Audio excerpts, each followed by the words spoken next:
ನಮಸ್ತೆ ವೀಕ್ಷಕರೇ, ನೋಡಿ ನಮ್ಮ ಮನೆಯ ತೋಟದಲ್ಲಿ ಬೆಳೆದಂತಹ ವಿದೇಶಿ ಹಣ್ಣು ರಂಬೂಟನ್. ನೋಡಿ ವೀಕ್ಷಕರೇ, ರಾಸಾಯನಿಕ ಮುಕ್ತವಾದಂತಹ ಸಾವಯವ ಗೊಬ್ಬರವನ್ನು ಹಾಕಿ ಬೆಳೆದಂತಹ ಈ ವಿದೇಶಿ ಹಣ್ಣು ಎಷ್ಟೊಂದು ಖುಷಿ ಆಗುತ್ತದೆ ಈ ಹಣ್ಣನ್ನು ನೋಡುವಾಗ. ನನ್ನ ಮನೆಯಲ್ಲಿಯೇ ಈ ವಿದೇಶಿ ಹಣ್ಣುಗಳು ಬೆಳೆದಿವೆ. ಅಂಗಡಿಯಲ್ಲಿ ರಾಶಿ ನೋಡುವಾಗ ನನಗೆ ತುಂಬ ಆಸೆ ಆಗ್ತಿತ್ತು, ನನ್ನ ಮನೆಯಲ್ಲೇ ಇದನ್ನು ಬೆಳೆಸಬೇಕೆಂಬುದನ್ನು. ನೋಡಿ ವೀಕ್ಷಕರೇ, ಸುಮಾರು 3 ವರ್ಷದಿಂದ ಕಾಯ್ತಾ ಇದ್ದೆ. ಈಗ ಈ ಮರದಲ್ಲಿ ರಂಬೂಟನ್ ಹಣ್ಣುಗಳು ಕೊಯ್ಯಲು ಸಿದ್ಧವಾಗಿದೆ. ಬಹಳಷ್ಟು ಖುಷಿಯಾಗುತ್ತದೆ ವೀಕ್ಷಕರೇ. ಮೊದಲು ನಮ್ಮ ಮನೆಯಲ್ಲಿ ಇಂಥ ಹಣ್ಣುಗಳು ಇರಲಿಲ್ಲ. ನೋಡಿ ವೀಕ್ಷಕರೇ, ಇಲ್ಲಿ ಒಂದು ಬುಡದಿಂದ ತುದಿಯವರೆಗೆ ಎಷ್ಟೊಂದು ಪಪ್ಪಾಯ ಹಣ್ಣುಗಳು. ನೋಡಿ, ಇವುಗಳಿಗೆ ಏನು ಗೊಬ್ಬರ ಹಾಕಿಲ್ಲ, ತನ್ನಷ್ಟಕ್ಕೆ ಈ ಮರ ಬೆಳೆದು ಇಷ್ಟೊಂದು ಪಪ್ಪಾಯ ಹಣ್ಣುಗಳು ಈ ಗಿಡದಲ್ಲಿ ಆಗಿವೆ. ನೋಡುವಾಗ ಬಹಳಷ್ಟು ಖುಷಿಯಾಗುತ್ತದೆ.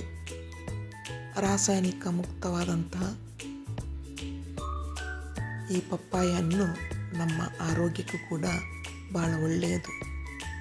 ನೋಡಿ, ತನ್ನಷ್ಟಕ್ಕೆ ಬೆಳೆದಂತಹ ಈ ಒಂದು ಗಿಡದಲ್ಲಿ ಬುಡದಿಂದ ತುದಿಯವರೆಗೆ ಎಷ್ಟೊಂದು ಪಪ್ಪಾಯ ಹಣ್ಣುಗಳು ಇವೆ.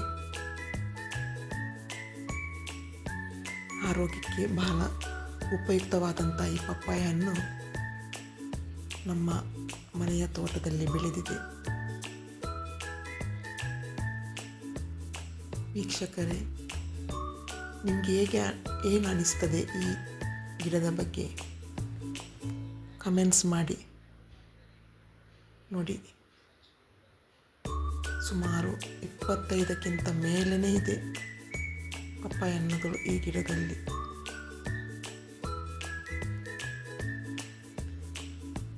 ವೀಕ್ಷಕರೇ, ಇದರ ಬಗ್ಗೆ ಕಮೆಂಟ್ಸ್ ಮಾಡಿ. ವಿಡಿಯೋವನ್ನು ಪೂರ್ತಿಯಾಗಿ ನೋಡಿ ವೀಕ್ಷಕರೇ. ಬಹಳಷ್ಟು ವಿದೇಶಿ ಹಣ್ಣುಗಳು ನನ್ನ ಮನೆಯ ತೋಟದಲ್ಲಿ ಬೆಳೆದಿವೆ. ಯಾರು ಕೂಡ ಸ್ಕಿಪ್ ಮಾಡದೆ ಪೂರ್ತಿಯಾಗಿ ನನ್ನ ವಿಡಿಯೋವನ್ನು ನೋಡಿ ಅಂತ ಹೇಳ್ತಾ ಇದ್ದೇನೆ. ನೋಡಿ, ಈಗ ಪಪ್ಪಾಯ ಹಣ್ಣುಗಳು ಬಹಳ ಆರೋಗ್ಯಕರವಾದಂಥ ಹಣ್ಣು.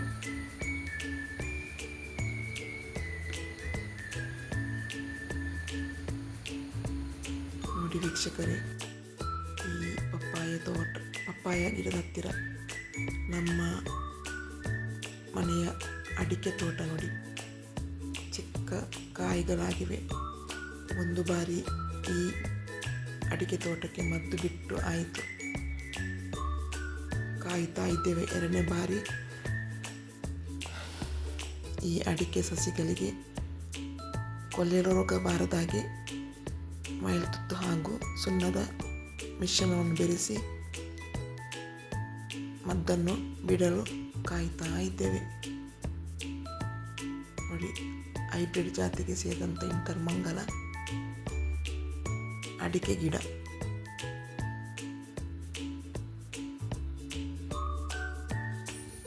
ನೋಡಿ, ನಮ್ಮ ಅಡಿಕೆಯ ತೋಟದಲ್ಲಿ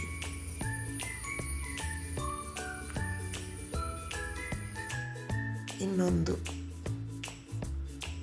ಬಹಳ ಉಪಯುಕ್ತವಾದಂಥ ಕಾಳು ಮೆಣಸಿನ ಗಿಡ. ಇದು ನಮ್ಮದು ಮಿಶ್ರ ಬೆಳೆಯಾಗಿ ನಾವು ಬೆಳೆಸ್ತೇವೆ. ಇದು ಅಡಿಕೆಯ ತೆಂಗಿನ ಮರದಲ್ಲಿ ಈ ಕಾಳು ಮೆಣಸಿನ ಬಳ್ಳಿ ಯಾವ ರೀತಿ ಹಬ್ಬಿದೆ ನೋಡಿ. ಸಾಧಾರಣವಾಗಿ ಜನವರಿ ಫೆಬ್ರವರಿ ತಿಂಗಳು ಕೊಯ್ಯಲು ಈ ಕಾಳು ಮೆಣಸು ಸಿದ್ಧವಾಗ್ತದೆ. ಈಗ ಚಿಕ್ಕ ಗರಿಯನ್ನು ನೀವು ಈ ಕಾಳು ಮೆಣಸಿನ ಗಿಡದಲ್ಲಿ ಕಾಣಬಹುದು. ನೋಡಿ ವೀಕ್ಷಕರೇ, ಕಾಣ್ತದಲ್ವ ನಿಮಗೆ? ನೋಡಿ, ವಿಡಿಯೋದ ಮೊದಲೇ ನಾನು ನಿಮಗೆ ಕಾಣಿಸಿದ ರಂಬೂಟನನ್ನು ನಾನೀಗ ಕೊಯ್ದಿರುತ್ತೇನೆ. ನೋಡಿ ಎಷ್ಟು ಚೆನ್ನಾಗಿ ಹಣ್ಣಾಗಿದೆ. ವೀಕ್ಷಕರೇ, ಮಳೆಗಾಲದಲ್ಲಿ ನನ್ನ ಹೂವಿನ ತೋಟ ನೋಡಿ. ಗೋಡೆ ಬದಿಯಲ್ಲಿ ಇರುವಂಥ ಹೂವಿನ ತೋಟ ನೋಡಿ. ಮನೆಯ ಮುಂಭಾಗದಲ್ಲಿಯೇ ನಮ್ಮ ಒಂದು ಪೇರಳೆ ಹಣ್ಣಿನ ಗಿಡ ನೋಡಬಹುದು. ಗೇಟಿನ ಬಳಿ ಬೇಸಿಗೆ ಸಮಯದಲ್ಲಿ ಬಹಳಷ್ಟು ಪೇರಳೆ ಹಣ್ಣುಗಳು ಈ ಗಿಡದಲ್ಲಿ ಆಗಿವೆ. ಈಗಲೂ ಕೂಡ ನೋಡಿ ಕೆಲವೊಂದು ಕಾಯಿಗಳಿರುವುದನ್ನು ನೀವು ಈ ವಿಡಿಯೋದಲ್ಲಿ ನೋಡ್ತೀರಾ ನೋಡಿ. ಇಂಟರ್ಲಾಕಲ್ಲಿ ಹುಲ್ಲು ಕೂಡ ಬೆಳೆದಿದೆ. ಮನೆಯ ಅಂಗಳವನ್ನು ದಾಟಿ ಮುಂದೆ ಹೋದಾಗ ನಾವು ಈ ರೀತಿ ಕಲ್ಲನ್ನು ಹಾಸಿದ್ದೇವೆ ನೋಡಿ. ಬಹಳಷ್ಟು ಖರ್ಚಾಯಿತು, ಆದರೆ ಪರ್ಮನೆಂಟಾಗಿ ಅಂದರೆ ಕಾಂಕ್ರೀಟ್ಗಿಂತಲೂ ಬಹಳ ಸ್ಟ್ರಾಂಗ್ ಆಗಿ ಈ ರೀತಿ ಕಲ್ಲನ್ನು ಹಾಸಿದಾಗ ರೋಡು ಗಟ್ಟಿ ಆಗ್ತದೆ ನೋಡಿ. ಹೇಗೆ ಅನಿಸ್ತದೆ ಈ ರೋಡಿನ ಬಗ್ಗೆ ಕಮೆಂಟ್ಸ್ ಮಾಡಿ. ಮನೆಯ ಮುಂಭಾಗದಲ್ಲಿರುವಂಥ ತೋಟ ನೋಡಿ ವೀಕ್ಷಕರೇ, ಎಷ್ಟೊಂದು ಕಳೆ ಗಿಡಗಳು ಬೆಳೆದಿವೆ. ಮಳೆಗಾಲ ಕಳೆದ ಮೇಲೆ ಸಾಧಾರಣ ಅಕ್ಟೋಬರ್ ನವಂಬರ್ ತಿಂಗಳಲ್ಲಿ ಈ ಕಳೆ ಗಿಡವನ್ನು ನಾವು ತೆಗೆಯಬೇಕಾಗ್ತದೆ. ಯಾಕೆ ಅಂತ ಹೇಳಿದರೆ ಅಡಿಕೆ ಕೊಯ್ಯಬೇಕಾಗ್ತದೆ ನೋಡಿ ವೀಕ್ಷಕರೇ. ಒಂದು ಚಿಕ್ಕದಾದಂಥ ಕಾಳು ಮೆಣಸಿನ ಗಿಡ 1-2-3 ತಿಂಗಳಾದಷ್ಟೇ ಚಿಗುರಿದೆ. 1 ಅಥವಾ 2 ವರ್ಷದಲ್ಲಿ ಆಗ್ತದೆ ನೋಡಿ. ಹೈಬ್ರಿಡ್ ಜಾತಿಗೆ ಸೇರಿದಂತಹ ತೆಂಗಿನ ಗಿಡ, ಹಳದಿ ಬಣ್ಣದ ತೆಂಗು. ನುಸಿ ರೋಗ ಬಂದಿದೆ. ಇದರ ಸಮಸ್ಯೆ ಅದೇ, ನುಸಿ ರೋಗ ಬರುವುದು. ಮದ್ದನ್ನು ಸಿಂಪಡಿಸಿದ್ದೇನೆ, ಮೈಲ್ತುತ್ತು ಮತ್ತು ಸುಣ್ಣದ ಸಿಂಪಡಣೆ ಮಾಡಿದ್ದೇನೆ. ಕೆಲವರು ಹೇಳಿದರು ಆ ರೀತಿ ಸಿಂಪಡಣೆ ಮಾಡಿದರೆ ನುಸಿ ಬರುವುದಿಲ್ಲ ಅಂತೇಳಿ. ನೋಡಿ ವೀಕ್ಷಕರೇ, ಮಳೆಗಾಲದಲ್ಲಿ ಈ ಗಾಳಿ ಬೀಸುವುದರಿಂದ ಎಷ್ಟೊಂದು ಅಡಿಕೆ ಗಿಡಗಳು ಬಿದ್ದು ಹಾಳಾಗಿವೆ ನೋಡಿ.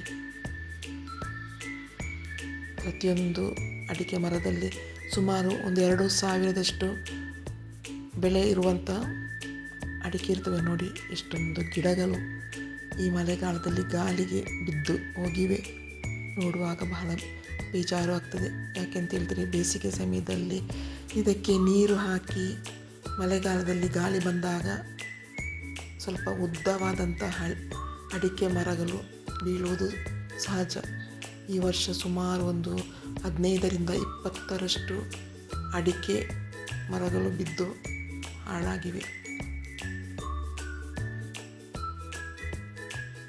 ನೋಡಿ ವೀಕ್ಷಕರೇ. ನಾನು ನಿಮಗೆ ತಮ್ಮನೇಲಲ್ಲಿ ಕೊಟ್ಟ ಹಾಗೆಯೇ ಡ್ರ್ಯಾಗನ್ ಫ್ರೂಟ್ ಭಾಳ ಲೇಟಾಗಿ ಈ ಗಿಡದಲ್ಲಿ ಆಗಿದೆ. ಮಳೆಗೆ ಕೊಳೆತು ಹೋಗಬಹುದು ಎಂಬ ದೃಷ್ಟಿಯಿಂದ ಈ ರೀತಿ ನಾನು ಪ್ಲಾಸ್ಟಿಕ್ ಕವರನ್ನು ಕಟ್ಟಿರ್ತೇನೆ ನೋಡಿ. ಈ ಗಿಡವನ್ನು ನಾನು ಪ್ಲಾಸ್ಟಿಕ್ ಇದರಲ್ಲಿ ಬೆಳೆಸಿದ್ದೇನೆ. ಸುಮಾರು 4-5 ಕಾಯಿಗಳಿವೆ. ಪ್ರತಿಯೊಂದು ಕಾಯಿಗಳನ್ನು ನಾನು ಪ್ಲಾಸ್ಟಿಕ್ ಕವರ್ ಮಾಡಿದ್ದೇನೆ, ಮಳೆಗಾಲದಲ್ಲಿ ಹಾಳಾಗಬಹುದು ಎಂಬ ದೃಷ್ಟಿಯಿಂದ. ಖುಷಿ ಆಗ್ತದೆ ವೀಕ್ಷಕರೇ, ಇಂಥ ವಿದೇಶಿ ಹಣ್ಣುಗಳು ನಮ್ಮ ಮನೆಯಲ್ಲಿಯೇ ಬೆಳೆದಾಗ.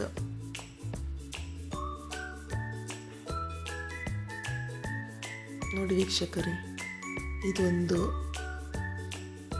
ಲಿಂಬೆ ಹಣ್ಣಿನ ಗಿಡ. ಸುಮಾರು ವರ್ಷ ಆಯಿತು ಕಾಯ್ತಾ ಇದ್ದೇನೆ ಯಾವಾಗ ಲಿಂಬೆಹಣ್ಣು ಆಗುತ್ತದೆ ಎಂಬುದನ್ನು. ಕೆಲವರು ಹೇಳುವುದನ್ನು ಕೇಳಿದ್ದೇನೆ, ನಮ್ಮ ಕರಾವಳಿ ಪ್ರದೇಶದಲ್ಲಿ ಲಿಂಬೆ ಗಿಡ ಆಗುವುದು ಬಹಳ ಕಡಿಮೆ ಅಂತೇಳಿ. ಗಿಡ ಮಾತ್ರ ಬಹಳ ಪುಷ್ಟಿಯಾಗಿ ಬೆಳೆದಿದೆ, ಎಲೆಗಳೆಲ್ಲ ಬಹಳ ಸೊಂಪಾಗಿ ಬೆಳೆದಿದೆ. ಆದರೆ ಲಿಂಬೆಹಣ್ಣು ಮಾತ್ರ ಆಗಿಲ್ಲ. ನೋಡಬೇಕು ನೋಡಿ. ಇದೊಂದು ಈ ಗಿಡದ ಬಗ್ಗೆ ನಿಮಗೆ ಪರಿಚಯ ಇದೆಯೇ? ಇದು ನೇರಳೆ ಹಣ್ಣು ಅಂತ ಹೇಳ್ತೇವೆ.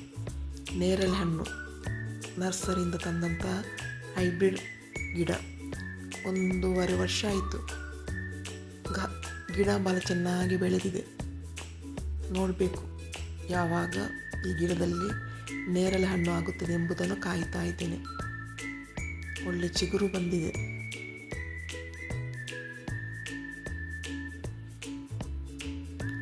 ಇನ್ನೊಂದು ಗೋಣಿಚೀಲದಲ್ಲಿ ನೆಟ್ಟಂಥ ಡ್ರ್ಯಾಗನ್ ಫ್ರೂಟಿನ ಗಿಡ.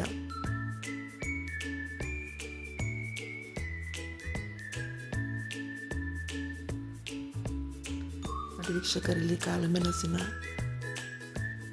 ಗಿಡವನ್ನು ನಾನು ಪ್ಲಾಸ್ಟಿಕ್ ಕವರಲ್ಲಿ ನೆಟ್ಟಿರ್ತೇನೆ. ತೆಂಗಿನ ಮರದಿಂದ ಬಿದ್ದಂಥ ಗಿಡವನ್ನು ನಾನು ಈ ರೀತಿ ಬ್ಯಾಗಲ್ಲಿ ಇಟ್ಟಿರ್ತೇನೆ. ಇನ್ನು ಸಾಧಾರಣ ಡಿಸೆಂಬರ್ ಜನವರಿ ತಿಂಗಳಲ್ಲಿ ಇದನ್ನು ಅಡಿಕೆ ಮರದ ಬುಡದಲ್ಲಿ ನೆಡಬೇಕೆಂಬ ಉದ್ದೇಶದಿಂದ ಈ ರೀತಿ ಪ್ಲಾಸ್ಟಿಕ್ ಬ್ಯಾಗಲ್ಲಿ ಇಟ್ಟಿರುತ್ತೇನೆ. ನೋಡಿ, ಇದೊಂದು ಪೇರಲೆ ಹಣ್ಣಿಗೆ ಸೇರಿದಂಥ ಒಂದು ಹಣ್ಣಿನ ಗಿಡ. ನೋಡಲು ಪೇರಲೆ ಹಣ್ಣಿನ ಥರನೇ ಇದೆ, ಆದರೆ ಇದರ ಎಲೆ ಮಾತ್ರ ಸ್ವಲ್ಪ ದಪ್ಪ. ಪೇರಲೆ ಹಣ್ಣಿಗೆ ಸೇರಿದಂಥ ಒಂದು ಹೈಬ್ರಿಡ್ ಜಾತಿಯ ಹಣ್ಣಿನ ಗಿಡ.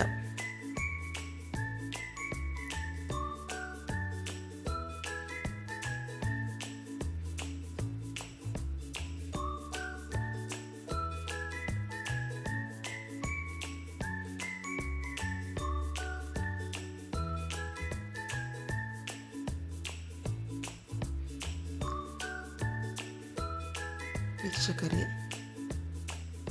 ಇಲ್ಲಿ ಒಂದು ಪಪ್ಪಾಯ ಗಿಡವನ್ನು ಕಾಣ್ತೀರ.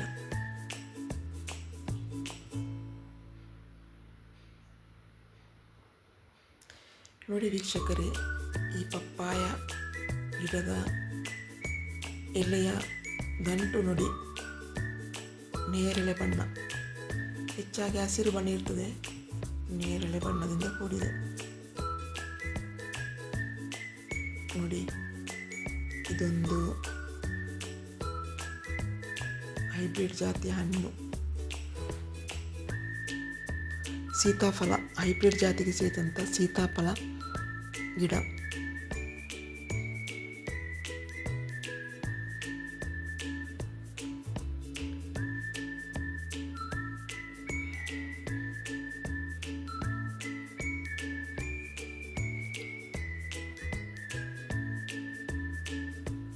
ನೋಡಿ ವೀಕ್ಷಕರೇ, ಅಬ್ಬಿಹಣ್ಣು ಕೇಳಿದ್ದೀರಾ? ಅಬ್ಬಿಹಣ್ಣಿನ ಗಿಡ ನೋಡಿ, ಹೂ ಬಿಟ್ಟಿದೆ. ಇನ್ನು ಕಾಯಾಗಿ ಹಣ್ಣಾಗಲು ಎಷ್ಟು ಸಮಯ ತಗೊಳ್ಳುತ್ತದೆ ಎಂಬುದು ಗೊತ್ತಿಲ್ಲ. ಆದರೆ ಗಿಡದಲ್ಲಿ ಸುಮಾರು ಕಳೆದ ವರ್ಷವೇ ಈ ಗಿಡದಲ್ಲಿ ಹೂವಾಗಿದೆ, ಆದರೆ ಹೂ ನಿಂತಿಲ್ಲ, ಬಿದ್ದು ಹೋಗಿದೆ. ಆದರೆ ಪುನಃ ಇದರಲ್ಲಿ ಹೂವಾಗಿದೆ.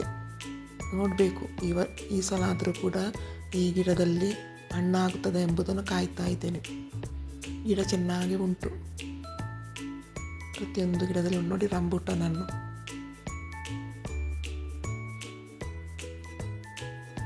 ನೋಡಿ ವೀಕ್ಷಕರೇ, ರಂಬೂಟಾನ್ ಹಣ್ಣು.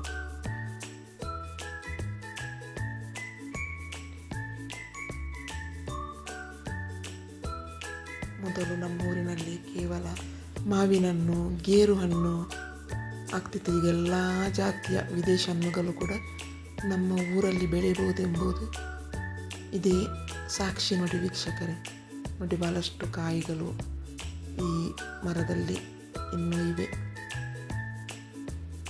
ಸಾಧಾರಣವಾಗಿ ಎಲ್ಲ ಕಡೆ ಆಗಿ ಹೋದವು, ಆದರೆ ನಮ್ಮ ಮನೆಯಲ್ಲಿ ಇದ್ದಂತಹ ಈ ಗಿಡದಲ್ಲಿ ಈಗ ಮರದಲ್ಲಿ ಕಾಯಿಗಳು ಆಗುವುದನ್ನು ನಾನು ಕಾಣ್ತಾ ಇದ್ದೇನೆ. ಹೆಚ್ಚಾಗಿ ಎಲ್ಲ ಕಡೆಯಲ್ಲಿದೆ ನೋಡಿ. ಡ್ರ್ಯಾಗನ್ ಫ್ರೂಟ್ ಒಂದು ಹಣ್ಣಿನ ಗಿಡವನ್ನು ನಾನು ಈ ರೀತಿ ನೆಲದಲ್ಲಿ ಇಟ್ಟಿರ್ತೇನೆ. ಹೆಚ್ಚಾಗಿ ಡ್ರ್ಯಾಗನ್ ಫ್ರೂಟ್ ಗಿಡವನ್ನು ಟೈರ್ ಕವರ್ ಮಾಡ್ತಾರೆ.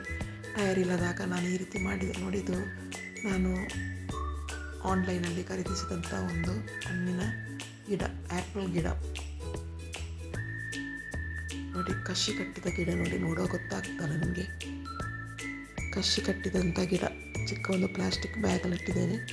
ಮುಂದಕ್ಕೆ ನಾನು ಇದನ್ನು ಗಿಡ ಚೆನ್ನಾಗಿ ಬೆಳೆದ ಮೇಲೆ ನೆಲದಲ್ಲಿ ಶಿಫ್ಟ್ ಮಾಡ್ತೇನೆ. ನೋಡಿ, ಇದು ಕೂಡ ನಾನು ಆನ್ಲೈನಲ್ಲಿ ಖರೀದಿಸಿದಂತಹ ಹಣ್ಣಿನ ಗಿಡ. 2 ಗಿಡಗಳಿವೆ.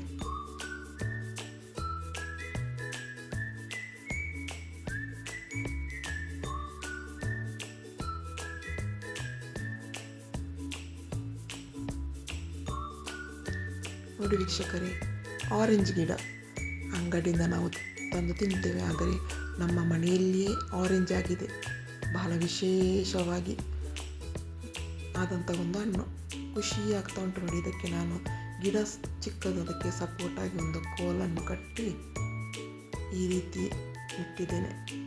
ನೋಡಿ, ಚಿಗುರು ಬರ್ತಾ ಇದೆ.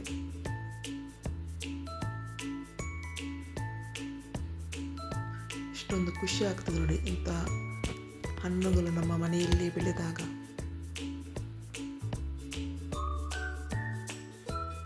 ಕೆಲಸ ಉಂಟು, ಸುಮ್ಮನೆ ಆಗೋದಿಲ್ಲ. ಮನೆಯಲ್ಲಿ ಹಣ್ಣಾಗಲಿ ಹೂವಿನ ಗಿಡ ನೆಡೋದಾಗಲಿ ಮನೆಯಲ್ಲಿ ಅದರ ಆರೈಕೆ ಮಾಡಲಿಕ್ಕೆ ಭಾಳ ಸ್ವಲ್ಪ ಗಿಡ ಇದೆ ನೋಡಿ. ಇದು ಮ್ಯಾಂಗೋಸ್ಟಿನ್, ಕೇಳಿದ್ದೀರಾ? ಮ್ಯಾಂಗೋಸ್ಟಿನ್ ಹಣ್ಣಿನ ಗಿಡ, ಭಾಳ ಅಪರೂಪದ ಗಿಡ. ಎಲ್ಲ ಕಡೆಯಲ್ಲಿ ಕೇಳಲು ಸಿಗುವಂಥ ಒಂದು ಮ್ಯಾಂಗೋಸ್ಟಿನ್ ಹಣ್ಣಿನ ಗಿಡ. ಅದಕ್ಕೂ ಕೂಡ ಒಂದು ಸಪೋರ್ಟಾಗಿ ಒಂದು ಕೋಲನ್ನು ಕಟ್ಟಿ ಗಿಡವನ್ನು ಕಟ್ಟಿರುತ್ತೇನೆ ಕೋಲಿಗೆ, ಯಾಕೆಂತೇಳಿದ್ರೆ ಅದಕ್ಕೆ ಸಪೋರ್ಟ್ ಬೇಕು. ನೋಡಿ, ಸೀತಾಫಲ ಇನ್ನೊಂದು ಹೈಬ್ರಿಡ್ ಜಾತಿಗೆ ಸೇರಿದಂಥ ಸೀತಾಫಲದ ಗಿಡ. ಬುಡದಿಂದಲೇ ಭಾಳ ಸ್ಟ್ರಾಂಗ್ ಆಗಿ ಈ ಗಿಡ ಬೆಳೆದಿದೆ. ಪ್ಲಾಸ್ಟಿಕ್ ಗೋಣಿಯಲ್ಲಿ ನೆಟ್ಟಿದ್ದನ್ನು ಇದೀಗ ಈ ವರ್ಷ ನಾನು ಮಳೆಗಾಲದ ಪ್ರಾರಂಭದಲ್ಲಿ ನೆಲಕ್ಕೆ ಶಿಫ್ಟ್ ಮಾಡಿದ್ದೇನೆ. ನೋಡಬೇಕು ಇಷ್ಟು ವರ್ಷ ತಗೊಳ್ತು ನೋಡಿ. ಇದೊಂದು ಇಸ್ರೇಲ್ ಆರೆಂಜ್ ನರ್ಸರಿಯಿಂದ ತಂದಂಥ ಗಿಡ. ಇಸ್ರೇಲ್ ಆರೆಂಜ್ ನೋಡಿ, ಭಾಳಷ್ಟು ಹಣ್ಣುಗಳಾಗಿವೆ. ಇದು ಸ್ವಲ್ಪ ಹುಳಿ ಇರ್ತದೆ. 2-3 ಸಲ ನಾನು ಇದರಿಂದ ಶರ್ಬತ್ ಮಾಡಿ ಕುಡಿದಿದ್ದೇನೆ. ಇದನ್ನು ನಾನು ಗೋಣಿ ಚೀಲದಲ್ಲಿ ಇಟ್ಟಿರ್ತೇನೆ. ಸ್ಥಳದ ಅಭಾವ ಇದ್ದಂತಾದರೆ ಈ ರೀತಿ ಗೋಣಿ ಚೀಲದಲ್ಲಿ ಕೂಡ ನೆಡಬಹುದು. ನೋಡಿ, ಈ ಗಿಡದ ಪರಿಚಯ ನಿಮಗಿದೆಯೇ? Miracle fruit. ಯಾವುದೇ ಹುಳಿಯಾದಂಥ ಹಣ್ಣನ್ನು ತಿನ್ನುವುದಕ್ಕಿಂತ ಮುಂಚೆ ಈ ಹಣ್ಣನ್ನು ತಿಂದರೆ ನಮ್ಮ ನಾಲಿಗೆ ಬಹಳ ಸಿಹಿಯಾಗ್ತದೆ. ಹುಳಿ ಹಣ್ಣಿನ ಅನುಭವವೇ ಬರುವುದಿಲ್ಲ. 4-5 ವರ್ಷ ಆಯಿತು ಗೋಣಿಚೀಲದಲ್ಲಿ ನೆಟ್ಟಿರ್ತೇನೆ. ಭಾಳಷ್ಟು ಕಾಯಿಗಳಾಗಿದ್ದು ನೋಡಿ. ಈಗ ಪುನಃ ಚಿಕ್ಕ ಚಿಕ್ಕ ಹೂಗಳಿರುವುದನ್ನು ನೀವು ಕಾಣ್ತೀರಾ.